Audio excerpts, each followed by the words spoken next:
जय हिंद, वंदे मातरम साथियों।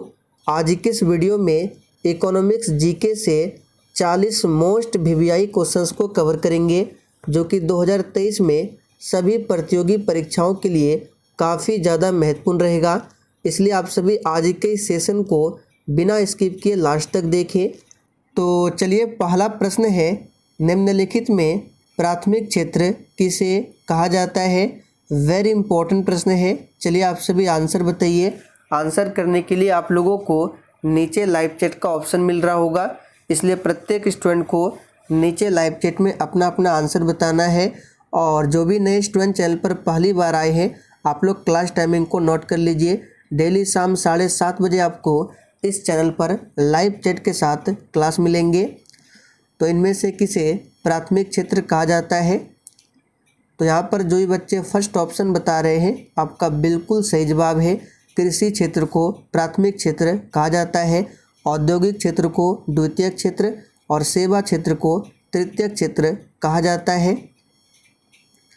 चलिए आगे देखिए, इनमें से कौन भारत सरकार का केंद्रीय बैंक नहीं है? बिल्कुल आपको सोच समझकर आंसर करना है और साथियों एक भी प्रश्नों को स्किप नहीं करना है। सारे प्रश्न आपके एग्जाम के लिए काफ़ी ज़्यादा इम्पोर्टेंट रहेगा। तो इनमें से कौन भारत सरकार का केंद्रीय बैंक है? तो याद रखिएगा आरबीआई, यानी कि रिजर्व बैंक ऑफ इंडिया। अब देखिए, आरबीआई की बात करें तो इसकी स्थापना पूछा जाता है एग्जाम में। तो इसकी स्थापना 1 अप्रैल 1935 को होती है और इसका राष्ट्रीयकरण कब हुआ था? तो 1 जनवरी 1949 को। सभी को ध्यान रखें। वर्तमान में आरबीआई के गवर्नर कौन है? तो 25वें नंबर के गवर्नर है। नाम क्या है? तो शक्तिकांत दास। चलिए आगे देखिए, राष्ट्रीय विकास परिषद का अध्यक्ष कौन होता है? चलिए तीसरे प्रश्न के लिए आंसर बताएंगे। राष्ट्रीय विकास परिषद का अध्यक्ष कौन होता है? तो याद रखिएगा स्वयं प्रधानमंत्री होता है। यहाँ पर पहला ऑप्शन आपका सही जवाब है, प्रधानमंत्री। अगला प्रश्न है, भारत में उच्चतम मानव विकास सूचकांक किस राज्य में है? बिल्कुल टॉप लेवल का प्रश्न है। तो साथियों यहाँ पर चौथे प्रश्न का सही जवाब है केरल। भारत में उच्चतम मानव विकास सूचकांक ये केरल राज्य में है। और याद रखिएगा केरल में ही सबसे अधिक साक्षरता प्रतिशत भी है। भारत में सबसे अधिक संपत्ति वाला राज्य कौन सा है? चलिए आप सभी 5 के लिए आंसर बताएंगे।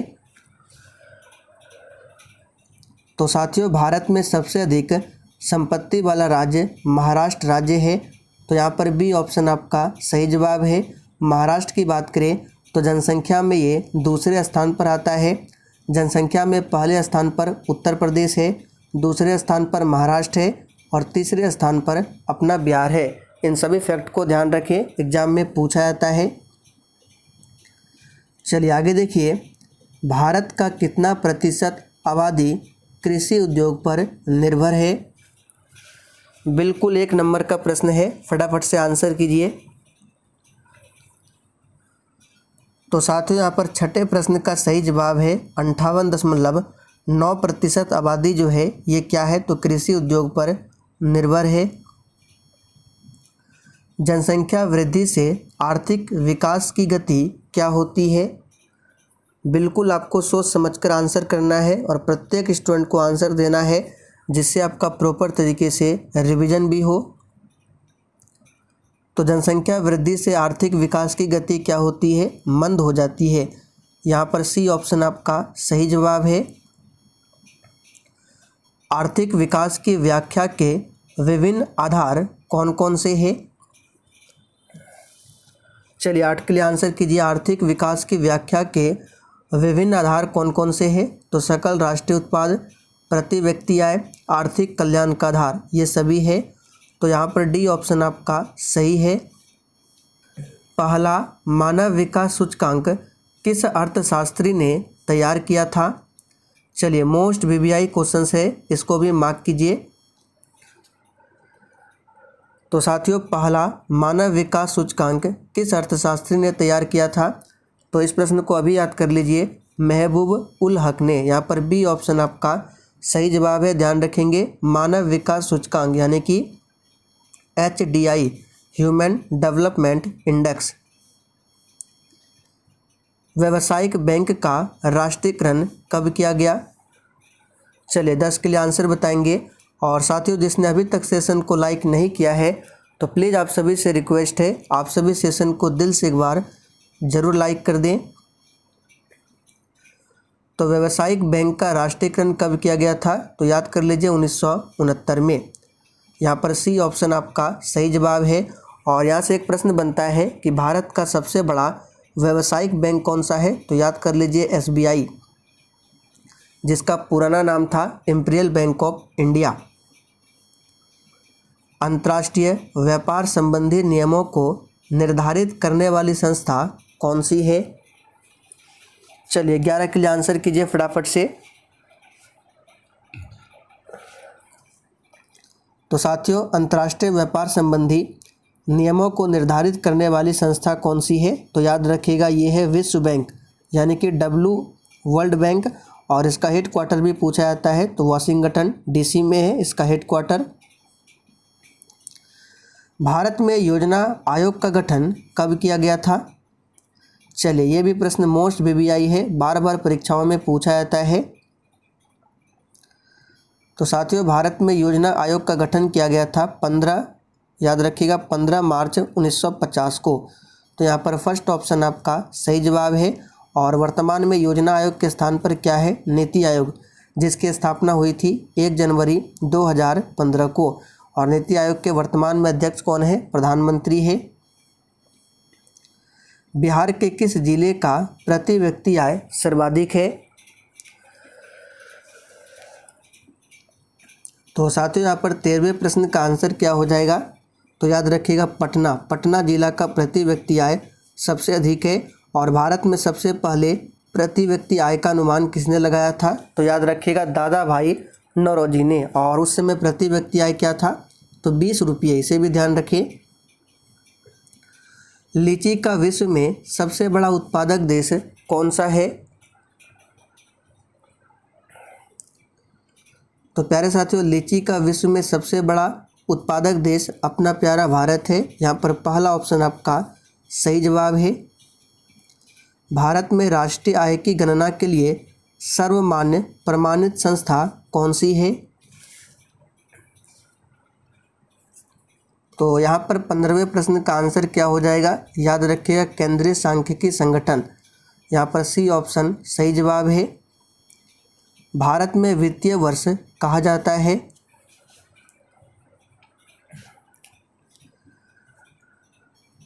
तो यहाँ पर 16 का आंसर क्या हो जाएगा? भारत में वित्तीय वर्ष किसे कहते हैं? तो यहाँ पर जो ये बच्चे फर्स्ट ऑप्शन बता रहे हैं बिल्कुल सही जवाब है। 1 अप्रैल से 31 मार्च तक के समय को कहा जाता है भारत में वित्तीय वर्ष। अर्थशास्त्र किनकी रचना थी? चलिए 17 के लिए आंसर कीजिए फटाफट से। अर्थशास्त्र किनकी रचना थी? तो यहाँ पर सही जवाब है चाणक्य। ये चाणक्य की रचना थी। हमारे देश में किस मुद्रा को वैधानिक मान्यता प्राप्त है?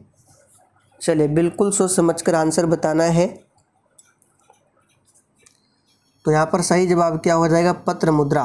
हमारे भारत देश में पत्र मुद्रा को वैधानिक मान्यता प्राप्त है। बांग्लादेश की मुद्रा का नाम क्या है? तो साथियों, बांग्लादेश की राजधानी कहाँ पर है? ढाका। और मुद्रा क्या है? टका। तो सी ऑप्शन आपका सही जवाब है। किसने कहा था कि कर्ज जमा की संतान है और जमा कर्ज की संतान है? चलिए मोस्ट VVI क्वेश्चन से इसको भी मार्क करें। तो ये किसने कहा था? याद रखिएगा केन्स ने कहा था। चलिए आगे देखिए, निम्नलिखित में से कौन प्लास्टिक मुद्रा के रूप में प्रचलित है? तो यहाँ पर 21 का आंसर क्या हो जाएगा? प्लास्टिक मुद्रा के रूप में कौन प्रचलित है? तो याद रखिएगा ATM। यहाँ पर फर्स्ट ऑप्शन आपका सही जवाब है ATM कार्ड। क्षेत्रीय ग्रामीण बैंकों की स्थापना किस वर्ष की गई थी? चलिए 22 के लिए आंसर कीजिए फटाफट से। क्षेत्रीय ग्रामीण बैंकों की स्थापना किस वर्ष की गई थी? तो याद रखिएगा 1975 में किया गया था। तो यहाँ पर बी ऑप्शन आपका सही जवाब है। सहकारी नियोजन समिति का गठन किसके नेतृत्व में किया गया था? चलिए 23 के लिए आंसर कीजिए फटाफट से। और साथियों इस प्रैक्टिस सेट में आपके जितने भी प्रश्न सही होंगे आपको सेशन के लास्ट में कमेंट करके अपना अपना स्कोर जरूर बताना है। तो यहाँ पर इस प्रश्न का सही जवाब है RG सरैया। याद रखिएगा इम्पोर्टेंट प्रश्न है। भारत की वित्तीय राजधानी किस शहर को कहा गया है? चलिए सबसे आसान प्रश्न है इस प्रैक्टिस सेट का। तो ऐसे तो भारत की राजधानी नई दिल्ली है, लेकिन वित्तीय राजधानी पूछे तो मुंबई है। इनमें से कौन एशिया का सबसे पुराना शेयर बाजार है? चलिए बिल्कुल टॉप लेवल का प्रश्न है, फटाफट से आंसर कीजिए। तो कौन एशिया का सबसे पुराना शेयर बाजार है? यहाँ पर सही जवाब है मुंबई। आगे देखिए, राष्ट्रीय ग्रामीण रोजगार गारंटी योजना किस महापुरुष के नाम पर है? जिसको शॉर्ट में मनरेगा कहा जाता है। तो ये है महात्मा गांधी के नाम पर। तो बी ऑप्शन आपका सही जवाब है। इनमें से कौन भारतीय बहुराष्ट्रीय कंपनी है? चलिए 27 के लिए आंसर कीजिए फटाफट से। इनमें से कौन बहुराष्ट्रीय कंपनी है, या सॉरी भारतीय बहुराष्ट्रीय कंपनी है? तो नोकिया, सैमसंग नहीं है, यहाँ पर आंसर हो जाएगा डाबर। डाबर जो है ये भारतीय बहुराष्ट्रीय कंपनी है, ध्यान रखें। उपभोक्ता जागरूकता आंदोलन की शुरुआत किस देश में हुई थी? चलिए ये भी प्रश्न इम्पोर्टेंट रहेगा। उपभोक्ता जागरूकता आंदोलन की शुरुआत किस देश में हुई थी? तो याद रखिएगा इंग्लैंड में। सी ऑप्शन सही है। उपभोक्ता अधिकार दिवस, सबसे पहले इस प्रश्न पर आप सभी डबल ट्रिपल स्टार मार्क कर ले। बार बार ये प्रश्न पूछा जाता है, उपभोक्ता अधिकार दिवस कब मनाया जाता है? तो प्यारे साथियों ये 15 मार्च को मनाया जाता है, ध्यान रखें। बिहार में सेवा का अधिकार किस वर्ष लागू किया गया? चलिए 30 के लिए आंसर कीजिए। बिहार में सेवा का अधिकार किस वर्ष लागू किया गया? तो याद रखिएगा 2011 में लागू किया गया। अंतर्राष्ट्रीय मानकीकरण संगठन का मुख्यालय कहाँ पर है? चलिए 31 के लिए आंसर बताएंगे। अंतर्राष्ट्रीय मानकीकरण संगठन का हेडक्वार्टर कहाँ पर है? तो इसका सही जवाब है स्विट्जरलैंड के जिनेवा में।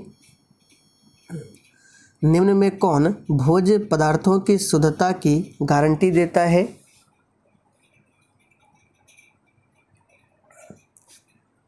तो साथियों भोज्य पदार्थों की शुद्धता की गारंटी कौन देता है? तो इसका सही जवाब क्या होगा? तो याद रखिएगा एग मार्क। भारत में तेल और प्राकृतिक गैस निगम का मुख्यालय कहाँ पर स्थित है? चलिए इस प्रश्न को भी मार्क कीजिए, बार बार पूछा जाता है। तो भारत में तेल और प्राकृतिक गैस निगम का जो हेडक्वार्टर है ये उत्तराखंड की राजधानी देहरादून में है। राष्ट्रीय ग्रामीण विकास संस्थान कहाँ पर अवस्थित है? और देखिए जिसने अभी तक सेशन को लाइक नहीं किया है फटाफट से आप सभी सेशन को लाइक करें।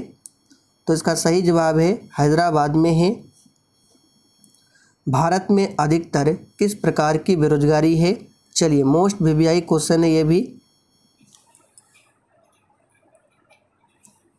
तो यहाँ पर सही जवाब क्या हो जाएगा 35 का संरचनात्मक। भारत में जो अधिकतर संरचनात्मक बेरोजगारी है। राज्य स्तरीय मानव विकास रिपोर्ट जारी करने वाला प्रथम राज्य कौन सा है?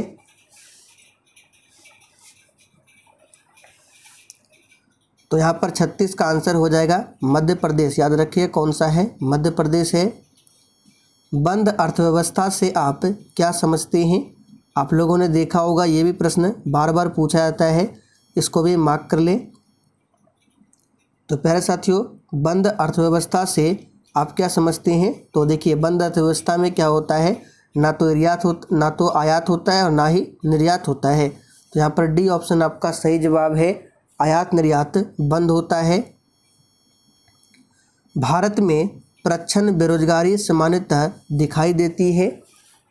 चलिए आंसर कीजिए, किस क्षेत्रों में भारत में प्रच्छन्न बेरोजगारी दिखाई देती है? तो याद रखिएगा कृषि क्षेत्रों में। भारत के किस राज्य में गरीबों का प्रतिशत सबसे अधिक है?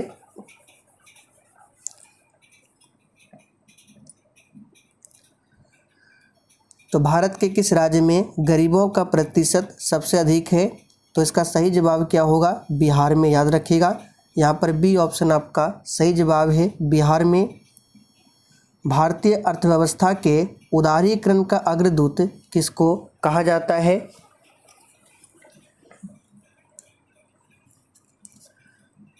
तो यहाँ पर आंसर क्या हो जाएगा? डॉक्टर मनमोहन सिंह को। तो सी ऑप्शन जो ही बच्चे दिए हैं बिल्कुल सही जवाब है, डॉक्टर मनमोहन सिंह को। तो चलिए अब आपसे एक प्रश्न पूछते हैं जिसका आंसर आपको कमेंट करके बताना है। चलिए आप लोग बताइए, नाबार्ड की स्थापना कब हुई थी? NABARD, नाबार्ड की स्थापना कब हुई थी और इसका हेड क्वार्टर कहाँ पर है? इसका आंसर आपको कमेंट करके बताना है। तो साथियों, अगर आपको सेशन पसंद आया हो तो जाते जाते सेशन को एक बार ज़रूर लाइक करते जाएं।